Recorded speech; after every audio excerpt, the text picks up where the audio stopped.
Okay. By the name of the podcast is fine. Team Charlie.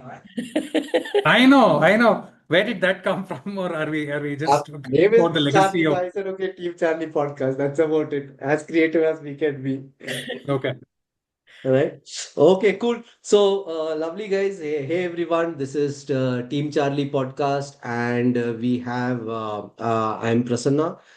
We have Abhishek with us and Rekha with us.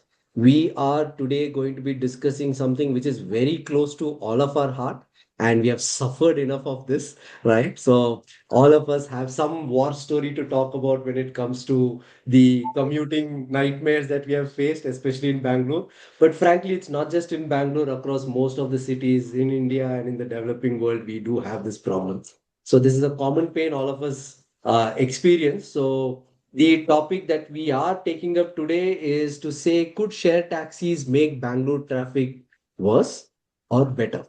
Right? So, with this, I will call in my co-panelist Abhishek and Rekha to start the conversation. So, we'll just quickly go one round of introducing ourselves and kind of telling us what drew us to thinking about public policy and what drew us thinking about this particular topic. So, I'll ask the today being Women's Day, we'll ask Rekha Oh to yeah. get started. Yeah. So, happy Women's Day, Happy Rekha. Women's And Day. Thank you. Thank you. Thank yeah. you with the gentleman Yeah. in the call.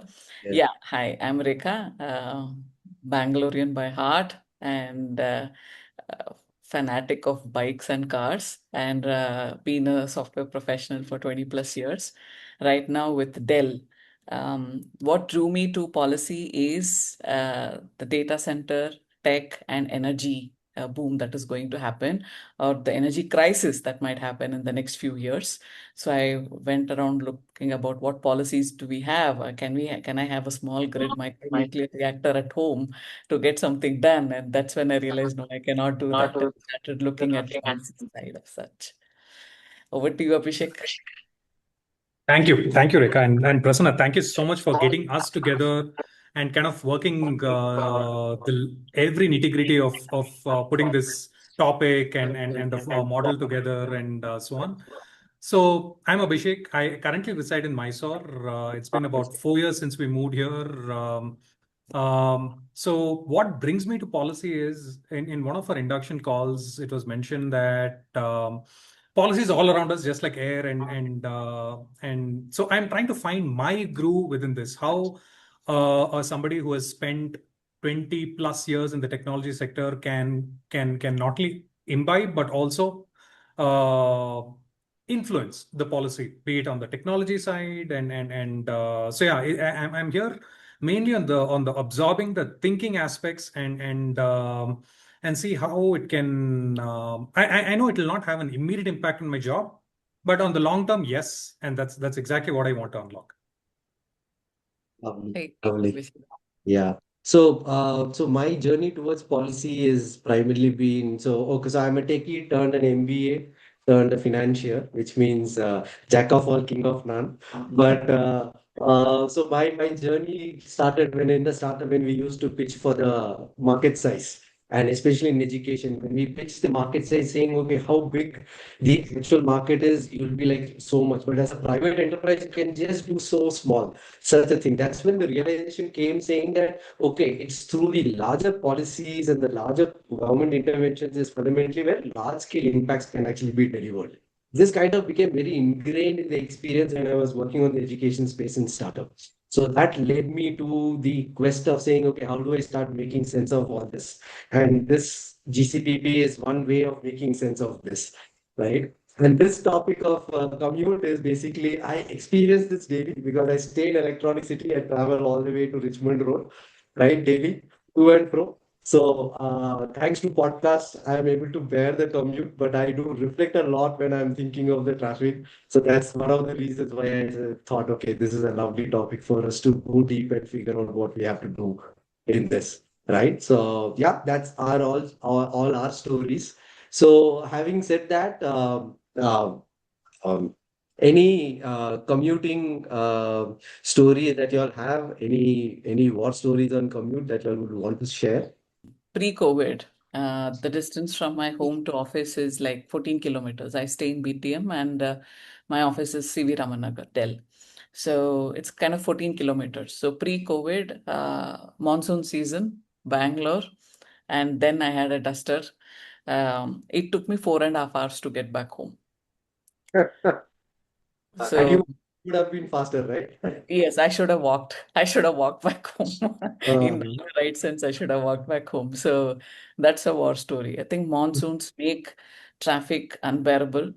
Uh, that's also the reason I was looking at urban planning as a topic, right? Why exactly have we planned this way, and what exactly needs to be done?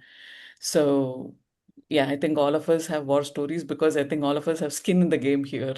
We've all been affected by this. that's true. That's true. Abhishek, any experience you would like to share? Lots. If I have to kind of pick up one, so what happened is my manager had come in from the US. So so how he usually plans it is Monday to Friday, a couple of days in Bangalore and 3 days in Hyderabad, and usually Friday evening he flies back and so on. So because of some delay, he landed in India in Bangalore only at 5:30 a.m. or something. So he had the first meeting at 10:30. So he started off from the Leela Palace. I was also with him, and in fact, we had the first meeting in Madhepura office, Dell 6. So we had the building inside, and we were kind of at 10, and till 12 we had not even taken the U-turn.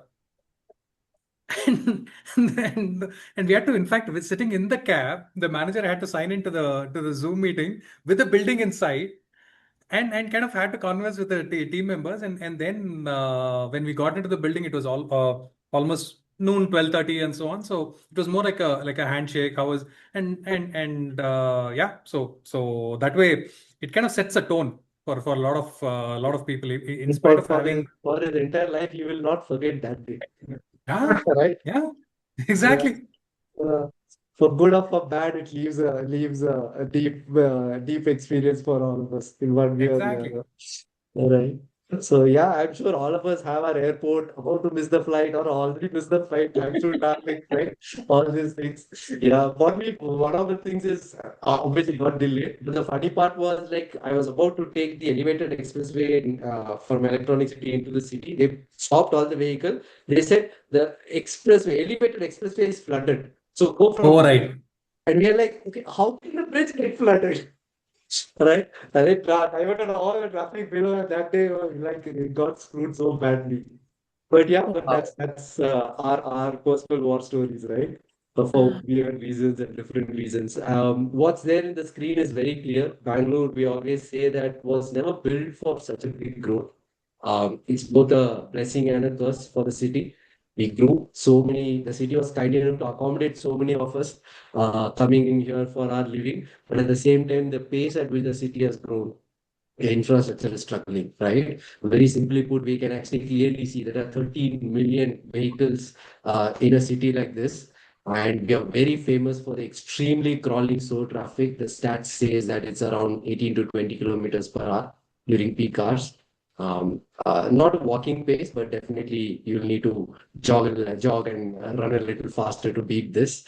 Right.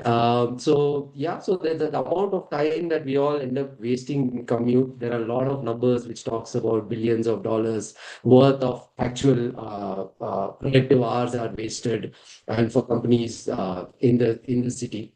So anything you'll want to add in terms of numbers, other stats that you'll have to kind of quantify the challenge that Bangalore has?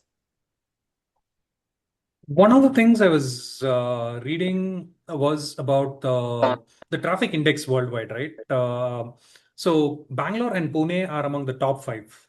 Bangalore is in fact the second most congested city, and the 18 to 20 is a very generous number. I would say Optimistic number, sometimes. actually. Yeah, yeah, yeah. So in fact, it's in the low or high single digits, or in the low two Nine. digits kind of thing. Yeah, that's the average which I've kind of noticed. Anecdotal, yes, but kind of this is reflecting in the worldwide numbers as well. Right, right. So yeah, so that's I think our audience also kind of knows about Bangalore situation, so we don't need to kind of re-emphasize that all of us know. But somehow always looking at the data and kind of doing a comparison helps kind of anchor the scale of the problem that we have. So today's topic is fundamentally saying, okay, we understand this problem exists.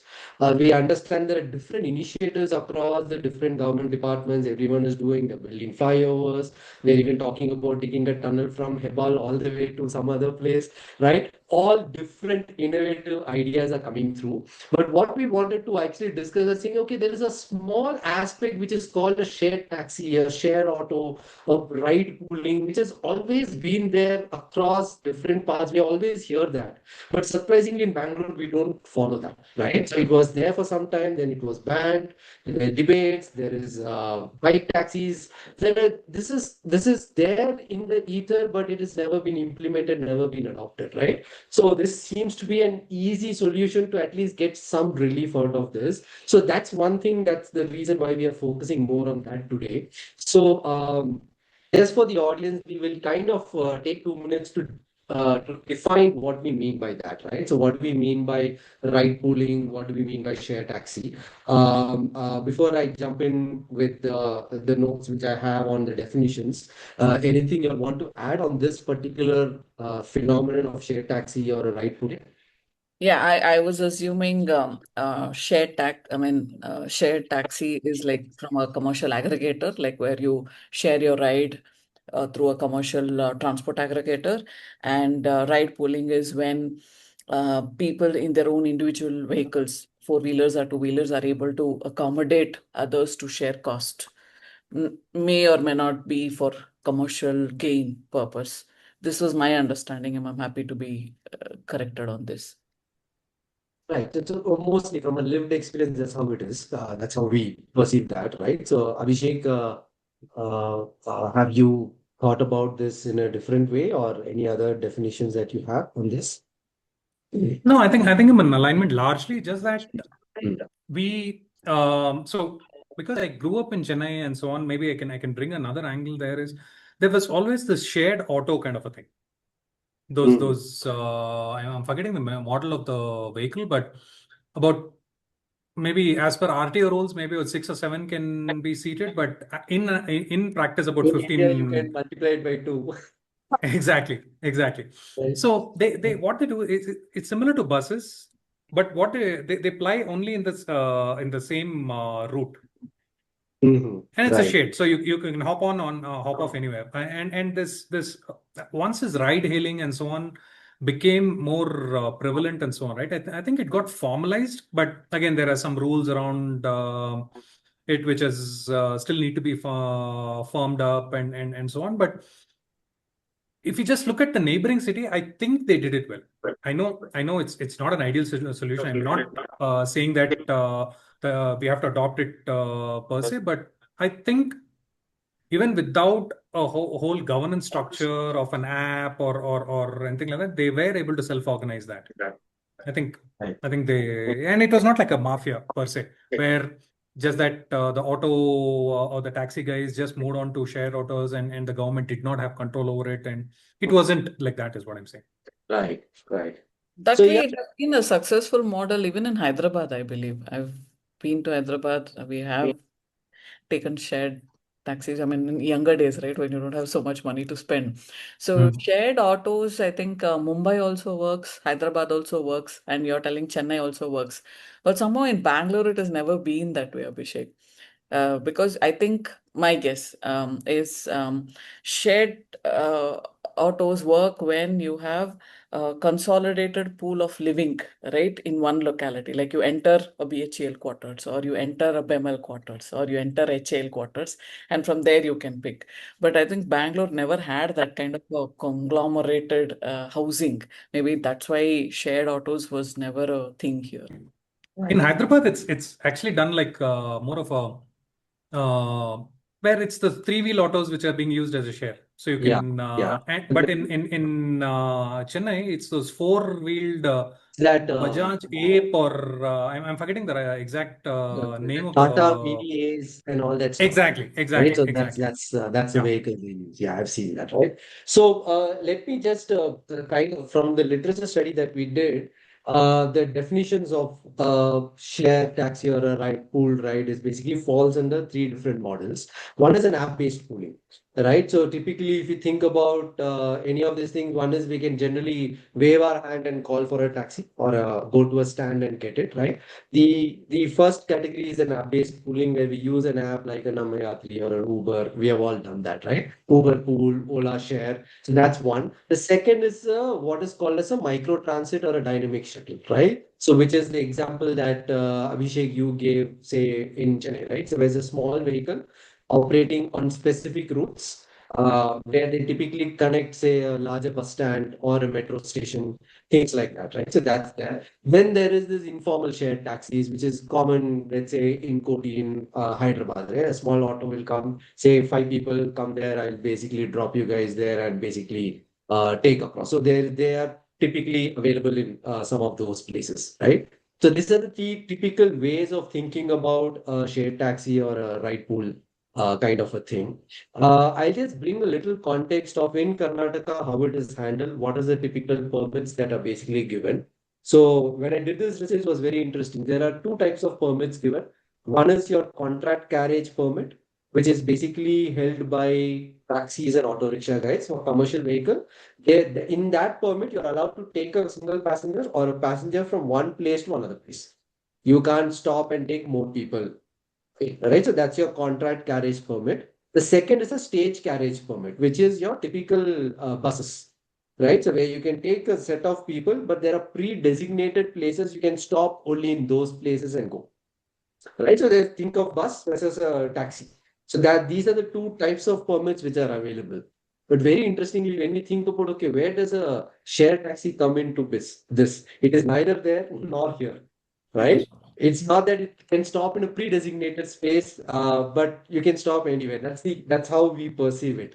So just by the fact that the licenses are issued in these two when circles, the interface, the common area of that Venn diagram is fundamentally where we imagine a shared taxi comes in, right? And that's fundamentally in the policy itself is not available right now, right? So that's something I just wanted us to kind of think about as we start discussing this a little bit more further, right? So, do you guys want to discuss next about the global experiences, or do you all want to discuss a little bit more on the local experiences? Let's start with global, if you both are okay. Okay, fine. So, what I'll do is again, I'll just keep the screen share on for this. Right.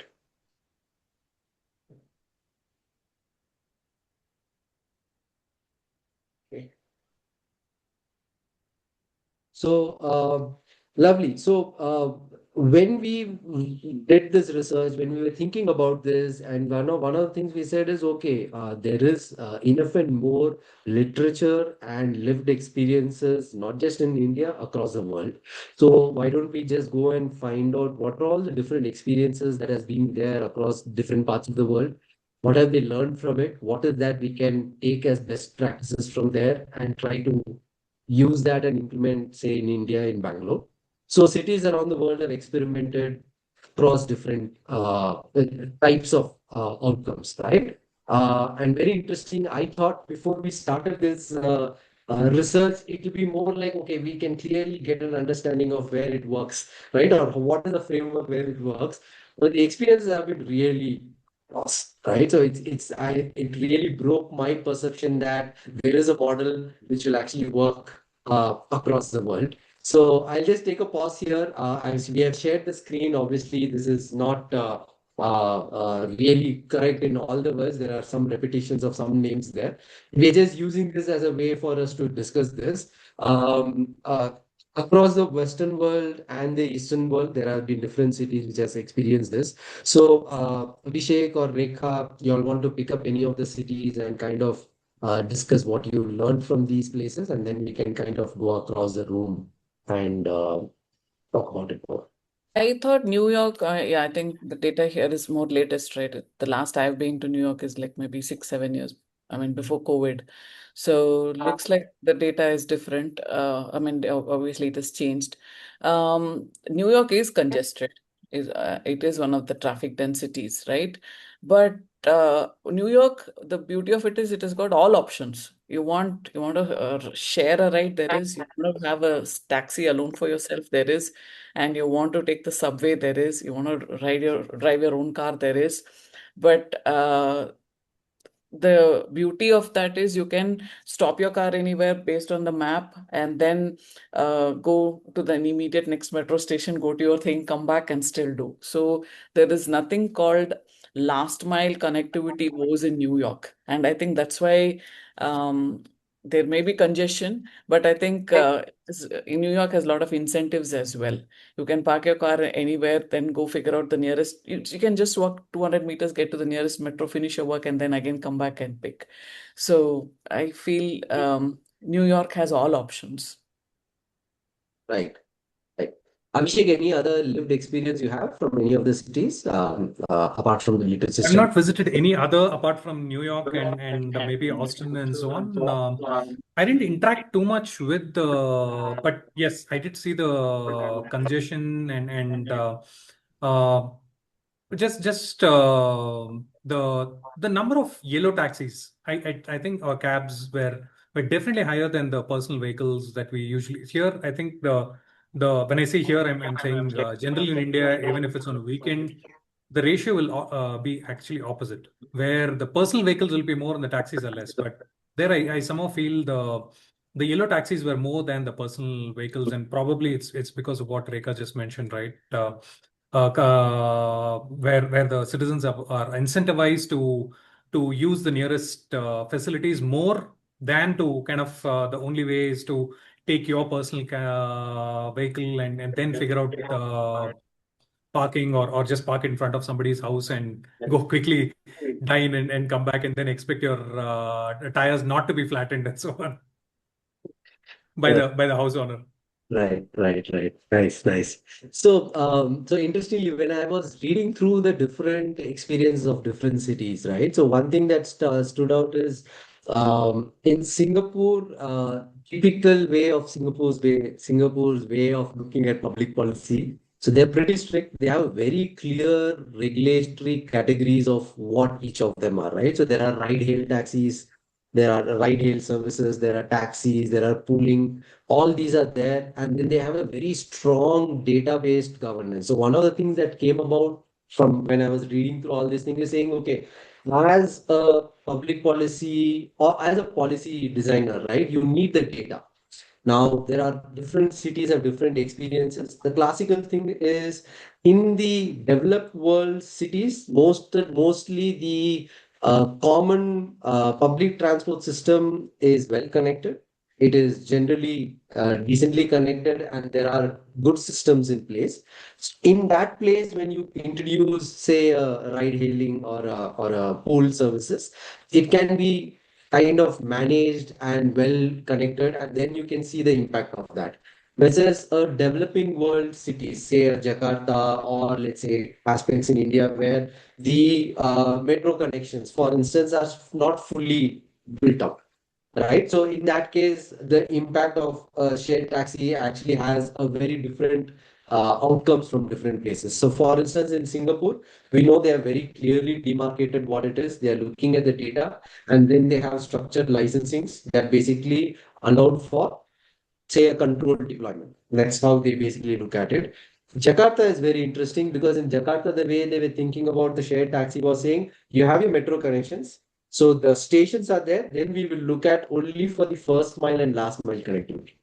In principle, that's what the policy is basically trying to do there, right? So then they're basically saying, okay, we'll allow all these platforms to basically provide these first mile and last mile connectivity, and then they should act as a feeder for our main mass transit. So that's the in principle way in which Jakarta is trying to solve for this.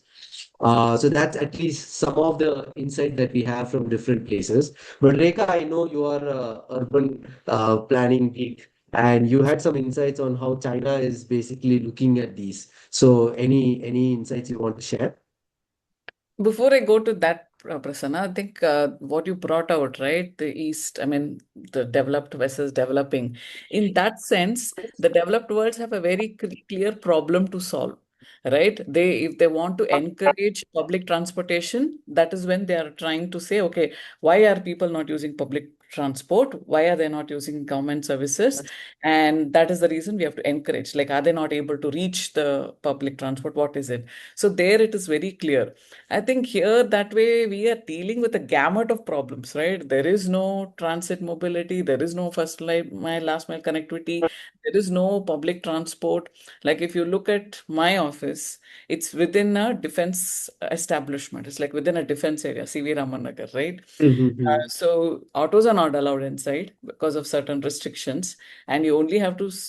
If I don't take my own car, I only have to wait till the metro feeder buses that the Bagmane Tech Park provides. And that's also like only 20 people can get in at a time. So I don't know for how long I have to wait. So this is a larger gamut of problem we are solving, I think. I don't think that I feel the data will be very skewed against us to say whether ride share is going to help us or not. The data may be skewed, is my opinion. Yeah, coming to Beijing and China, right? China also, I think they implemented a lot of controls on how they want to improve mobility, but they were very clear. They were trying to follow part New York and part London model. I think they allowed for all kinds of transport modes. You can even cycle to work, just like Mm-hmm. Paris, right? You can even cycle to work. Why am I not bringing Paris? Is population is not, I can't compare Bangalore Comparable. and Right. Paris population. Paris has almost equal. That's why I'm not comparing. That's why I'm taking the Beijing thing.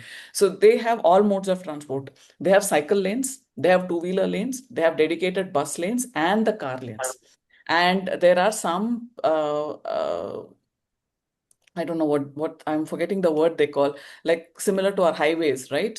So there are some places which are connecting from the satellite towns outside Beijing, Shanghai, and all to the inside town, where only the dedicated routes, if you have that easy tag and pass kind of a thing, where only private cars are allowed. For everything else, you have to use either a taxi or a public transport. So the kind of transport you use, the lanes are differentiated based on that. So I think that will give a better data. I mean, that's going to give a better sense of data. I think our data is going to be skewed if we consider all of these parameters. Yeah, I think each city for its own. In a I, way, I- I'm realizing that as we talk. I'm actually realizing that as we talk. Each city has evolved to suit its own needs. right. True. Because the larger scheme is okay, what is the general thought of shared taxi? We basically assume, or the altruistic way of thinking is, okay, if I can fit more people into a particular vehicle, then I basically reduce the number of vehicles on the road, and hence it will basically reduce the congestion. So that's your linear premise on which we basically think about this, right? In the urban transport world, there is this vehicle miles traveled, vehicles total vehicles kilometer traveled, right? So that's Kilometers, right. one of the metrics that is always looked at. And then they're looking at, okay, how many passengers can come in and then get accumulated on that. So if we take that line of thought, the one of the logical way of thinking about that is saying, okay, this will typically work in high cluster areas. So there is a lot of people moving from one place X to another place Y. So that's fundamentally where you can increase the utilization of the vehicle by allowing pooling to happen. Right? So that's one way. Then we ask the question saying, okay, if that can happen, then why not have a bus which is going in the same direction in the same place? Why can't a bus or a metro kind of take care of that particular piece? So one of the studies was very interesting. So one thing which Rekha was also pointing to saying, how does a taxi pooling work versus a metro transit, which is happening in the same place, right? So I think if I'm right, one of the studies was basically talking about how this impacted in the in San Francisco. When they actually looked at the data, they did a total study of this using the apps, using the transport service and everything. Very interestingly, when they introduced ride hailing, actually it increased the traffic congestion. It actually ended up the reliability of travel time between two places is actually reduced that, right? So because it was one of the concepts which they introduced there, which is actually there, which is called deadheading, which means the taxi guy has to go drop, then he has to travel back to another place empty. Empty. Right. Right. So what happened was around 40% of the total travel time was actually deadheading, which means the taxi is actually traveling empty. Right. So it is very counter to the fact that we are saying we'll increase the utilization by stuffing more passengers into a particular vehicle, but actually the return trip actually is empty, and hence it is actually negating the whole so-called value add that we want to basically put together. So this was one very interesting counterfactual that when I was reading, I was actually surprised looking at that. So any There's a name for reflections on that, that? Prasanna. It's Yeah. called Jevon's paradox. So it's a very Okay. popular thing in urban planning. Okay. So the Uh-huh. case Mhm, study mhm. that they had given for that was our flyover from starting from Ashoka Hotel, right? From there, if you have to go to airport, so we have almost signalless corridor, right? I think like three signals or something we have till airport. So government thought if I make a signalless corridor, my airport transit is going to be easy. But Mhm. people thought, I mean, at that time it was 4-lane road on each side and everything went fine. But then people realized, oh, I can reach airport in 30 minutes. That means I can build a house near airport and then come to city for everything. It's going to only take 30 minutes for me because it's signal-free corridor. So something that you optimize for, right? People are going to use more of it. But we think let us optimize so that people use less of it, but if it is optimized, people use more of it. It's called Jevon's paradox, and it's kind of like a chicken and egg problem in urban planning. Nobody's been able to solve that. Like, how do you make people use less of it efficiently? Make it all like I'm sure it is the same thing with ride hailing also, right? You make everything like from I can take 3 hops. I don't have to take one car, one taxi, right? I can take 3 hops, optimize for my money. Like, okay, from here to here, I will take one ride, then I'll share a ride, then from point B to point C, then point C to point D. Let me take 3 instead of 1. So if I optimize it that well, people are going to use more of it and will move away from public transport. Hmm. I think that may happen. It's not happened, but it may lead to that is my Hmm. product. One of the studies did talk about that. It did say that from transit, that is from mass transit, people shifted to the ride hailing, the share taxi, right? Because this is more convenient, faster in some sense. So people shifted, and it kind of reduced the transit piece. So yeah, right. So now we really understand the tough nature of a policy person's job, right? There's never a clear correct answer. Whatever you do, you are going to get. You're damned if you do. You're damned if you don't. Right. Don't. Right. Uh, so that's how it actually comes about to be that, right? So yeah, so that's a couple of observations that at least from when we look at the world, how they have tried to manage this. Those are some of the observations that came about. But having said that, if we come back to India and if we come back, let's say to Bangalore, right? So with these observations, if we basically are saying, okay, what's the benefit of bringing back, let's call it bringing back the shared taxi into Bangalore, right? What will be the benefit and what will be the risk that we are looking at it? So that we'll just go around and think through that particular piece, and then we will come to finally we'll see is there a solid recommendations that we can arrive at, or we'll say okay, there's further study to be done. So yeah, Abhishek, how would you want to think about this? I'm leaning towards pro bringing it back with certain riders in terms of women's safety, and there is this whole one of the it's not an edge case also, especially during monsoons and so on. when you are getting into the cab and you're kind of in a way warm and dry, but on the next stop when somebody gets in, he or she is very badly in need of the ride, but has drenched in the rain, Right. and you might the driver might be okay, but you might not be okay because Hmm. you there are some bridges that needs to be crossed, including things like incentivizing and you mentioned a point there, Prasanna. When we bring in ride sharing, is it taking the share away from personal mobility vehicles like two-wheelers and four-wheelers, or is it taking away commuters from the buses and metros, which is counter? The very Right. reason why. So that is one factor. We should ensure that there is more feeder into the main connectivity modes. And at the same time, some of these, when I say incentives, I'm not talking about only monetary, because later on, if I'm stretching the idea too far and so on, we don't want a future where the government is announcing that even in rideshare for women, it's free. Something like that. We don't want we don't want a legislation like that to come and multiple cities competing to do the same. Hmm. Right. Right. So, Rekha, how are you thinking about this? If you are in the position to think about this and implement this in Bangalore, how would you go about it now? I think we have to bring back ride share fully, right? I think bring up the policies. I think last mile connectivity is a problem to be solved. It's universal. It's not only for Bangalore. Last mile connectivity and safety, yes, we have to bring it back. But again, with certain caveats and other things, right? I bring back, but I have to incentivize the public transport.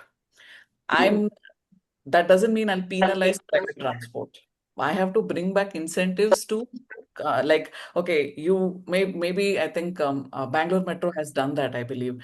Point A to uh, point A to point B. I might have A1, A2, then metro, and then I can book it all through one app, I believe. So it's going to be seamless for me. Things like that, which is going to incentivize public transport as well and allow last mile, luxury of last mile connectivity, where I don't have to walk half a kilometer, then catch something, and then reach the metro, right? That part of it, we have to allow for uh, shared taxis and shared autos, bring in right policies, but also make it very easy for anybody to be able to go through all of it. And everything done through app, I'm not a big fan. Maybe we in tier 1 cities and tier 2 cities are cool with apps. We all know how to download an app, put in all the things. Everything done through app, I'm not a big fan for worldwide adoption. I mean, at least India-wide adoption. Maybe something else to incentivize public transport. Right, right. We have seen this in different forms, right? So again, you have share auto stands. You know where to go and take them from. Most of the time, the bus stops double as share auto stands, right? So Right. that's a classical example where the commuter would have gone to the bus, but the auto came, so I'm not taking the bus, I'm taking the auto because I'm optimizing for my time, right? And I'm basically taking that out, right? So I know we have so lovely. So I know we have not even discussed in the angle of saying, okay, if I bring a shared taxi and I make it EV, that means I'm reducing the whole emission, the pollution, all that stuff, right? So the other angle that Abhishek brought in by saying, okay, can we make it safer for women? So there is an equity angle to it. There is a gain angle to it. There is so many other things of also which we can add on to this particular piece. But one thing that we did learn from our policy was saying each policy instrument should have one objective. Don't try to load more objectives into that, right? So Very that's true. where we dilute. So with that principle in mind, then we say, okay, what should be the objective if at all we are thinking of shared taxi services, right? So is the objective to decongest or is the objective to make the last mile connectivity established? How would you define that? What would be the single objective for which we would want to define this policy? For me, it would be last mile connectivity, Prasanna, because decongestion, shared taxis alone is not going to solve that problem. So Hmm. it is just a peg in the entire thing, right? So decongestion is a bigger planning issue than what kind of shared taxis alone. And that's why I said we have bigger problems and the data might be skewed if we take Bangalore data or any Indian city data where it is not all connected. Right. So we'll have to come up with the concept of a trial smart cities, right? Maybe make Tumkur a smart city, or there I believe Amravati is coming as a smart city, right? So Hmm. maybe try some smart city POCs and see for a couple of years how it is, and then see how the policy works out. But for me, single objective would be last mile connectivity. Right, right. Nice, interesting. Abhishek, any thoughts on that or objective? What would be the single objective that we would want to use to define a policy in this space? Largely last mile connectivity, since it has already been taken, I'll put in the environmental factor. Mhm. Maybe bring down the pollution levels and whatever, incrementally improve the air quality in Right, maybe in a particular central business district or something like that. right.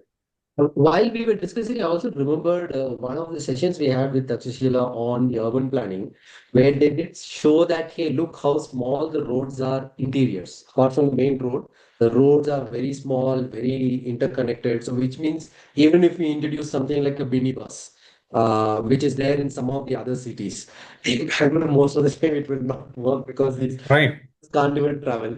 So yes, last mile, and then we think about making it green, right? So we can think of how we can make it green. But I think we would definitely want to say what it should not do, which is it should not cannibalize the public transport, right? So that Exactly. means Yes, yes. we kind of keep a continuous track on that, and when in a particular area we see it starts cannibalizing the public transport, then we see what kind of an intervention can be defined as per the design of the policy. In that area, maybe we can reduce the shared taxis so that the public transport doesn't get cannibalized, right? So, for instance, any new and upcoming area, the public transport will not be that much. So, obviously, in that places, these taxis definitely Yeah. helps. So, somewhere in between, where we are seeing okay, hybrid regulated model is something which something like a Jakarta or a Kuala Lumpur, which is implementing.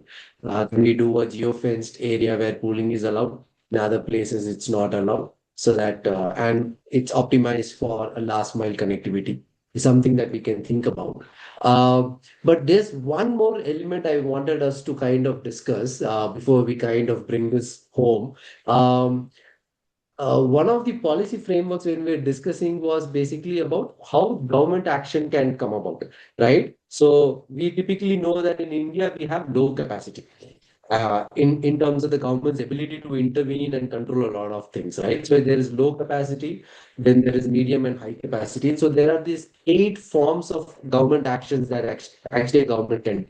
I will just quickly list that so that it refreshes us and the audience, and then we can say in what way we can see a BPMP trying to, or now it's Greater Bangalore Authority, GBA, trying to do it in different ways, right? First and the best way of intervention is do nothing. The second is basically encourage in rhetoric, where basically the government says, yeah, we are interested in this particular way. We would encourage you guys to do. Third is nudge, where they give a small economic based incentives. Let's say you take, there's no GST when you do last mile pooling, something like that. The other could be government being an umpire where they set the rules, they basically look how things are happening. The fifth is marginally changing the incentives where they give more subsidies for, say, pool compared to the women travel, as Abhishek had pointed out. The last three is basically increasing government engagement, which is drastically changing the incentives, banning something. For instance, how they did it for the bike taxis, Like changing share. ownership where the government itself says we will only run the taxis in the last mile for pools, and that is privatizing or nationalizing and saying we will do it ourselves. So this is the spectrum in which the government can do. Though we are discussing in policy, we are saying we should not cannibalize the transport and everything. In where should Greater Bangalore authorities interventions lie, and how should they basically do it? Any thoughts on that? nudge, I think, I don't know which option that is, nudge with incentives, right? Slightly. So you incentivize your metro ride or BMTC ride if you take a pool of shared taxis, right? So maybe there are a group of aggregators who say, okay, I am Rekha Travels and Prasanna Travels and Abhishek Travels. So if you're going from Whitefield to Electronic City, two different parts. So if you take any of these three, your metro card is something's going to be incentivized. So slight incentivization. Third. I would lean towards, even though my first instinct is to nudge, but my instinct is towards do nothing. The reason why I'm kind of saying that is when we sometimes nudge, right? Like exactly the point what Rekha was talking about. The proliferation of choices, just like how maybe not a good example, but like how the STD ISD PCO came up in every street corner, two or three in every corner, and now they're so yeah. So the nudge can have much more people coming in from let's say from the same tier 3 inflow cities looking for jobs, and because Bangalore or BBMP is giving some kind of a GST break or something like that, in their mind they're investing in an EV and doing this carpooling, but in their mind, so we don't want another flood of new, for want of a better term, startups who are either one vehicle startups, or they kind of start off by saying like Abhishek Travels. Abhishek Travels is running in 10 different corners of Bangalore. And in that 10 corners, Abhishek Travels kind of is heading towards a monopoly in the Yeah. last mile. Yeah. Yeah. I would, so my thought process was to be an umpire, which means they put in the center the rules and do. Primarily coming from the place that across the world, these experiments have been done. There are enough and more insights and data and learnings. So the government can actually learn from it, and then we set the policy, set the rules, then continuously observe. And this is where the ONDC platform definitely comes in, where a Nammayatri kind of a place where everyone pools in the data. So the data comes in. So it becomes the actually every quarter, whoever's looking at it can understand what's happening and then slightly start tweaking the policies, maybe for a particular area, and then learn from it and kind of deploy it across in other places. I know that's too ideal. We do expect a lot of capacity from the government in that particular angle, but that will be a dream to basically there, kind of go there, right? So my recommendation to GBA would be to, as our goal is, right, to incentivize public transport, be it metros or BMTC buses, right? So incentivize that through multi-aggregator stops. Like the last mile could be something that the government themselves vouch for, or at least have a say in safety, and maybe, as Abhishek said, EV and all of that. Government has a say in that, but actually incentivize the entire commute of a daily, uh, I mean, a person who commutes daily in Bangalore area, right? So incentivized transport for them. Okay, lovely, nice. Abhishek? Um, I would still kind of stick to do nothing, kind of a stance, because not this not directly GBA perspective, but because of decades of not doing enough, or at a larger picture, not belt tightening is the reason why we are at the stage we are in right now, and that kind of it's a future continuous for at least. So what I would say is, uh, by doing nothing, I'm saying do nothing new. Whatever you are supposed to do it very, very well, so that these incentives comes through. We don't need a new flashy like a make in India, like travel in India, or something like that, kind of a plan with a mascot and so on. all you have to do is tighten what you have right now, make it more safer, easier, and educate is also another aspect. One of the aspects which Rekha spoke about is not everybody. We as digital natives are very used to putting apps on our phones and navigating between them very, very well. But that's not the case for the majority of India. And if you go to, let's say, Majestic or any of these bus stations and so on, we see that where they are not very used to the apps and navigations and so on. So uh, make it more commuter friendly, like more signboards, make more payments.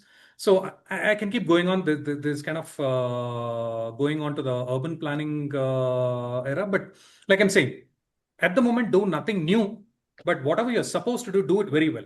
But Abhishek, when you say do nothing new, there is, as Prasanna's research has pointed out, right? We don't have a dedicated policy as such for shared rides. It's either that two kinds of rides that he had mentioned, right? I think That- uh, con context carriage, Contract, right. contract carriage, Contract. and stage carriage. So Mhm. government can't do nothing, Abhishek. They have to intervene and at least build policies, right? What they'll do is, or this is where the ball gets passed around, right? They'll say RTO is under central government. So the classic case of GBA can be like us. They can go and nudge RTO, but RTO, yeah. So that's where the state and center has to like for this. I'm talking outside the context is like they've been talking about one nation, one tax. It's still not seen the light of day for decades now. That's been one of the biggest threads in Team BHP. But unfortunately, we're not seeing any kind of discussions going on that side at all. Sorry, I brought in another I aspect, but we'll go down that rabbit hole. That's for the next episode. Right. So yeah, so from what you both of you are basically saying is, hey, if we don't do anything, then fundamentally, then GBA doesn't officially recognize shared taxi in its policy because that's the current state, right? Yes. Because it recognizes only contract carriage permit or stage carriage permit, and shared taxi falls somewhere in between, right? So one is, if you don't do anything, that means you're not recognizing, which means it doesn't come into existence operationally, right? Correct. The other way, the way Rekha is saying is, okay, they can give a nudge, which means they recognize this can exist, and then they don't put in a lot of strict enforcement. They basically say, we recognize this can exist, and then get started on this, and then see how it can basically go on, right? Me being the eternal optimist, I would say, okay, why don't we go a little more one step ahead and try to do a little better job of recognizing and doing it as last mile, front, first mile, all that stuff put together. But we understand life is never going to be that easy. But one thing we should definitely do, at least I'm very strongly intended to do, is gather more data, right? Look at how the transport systems are working, what's happening across the metro, the last mile bus stops, and everything.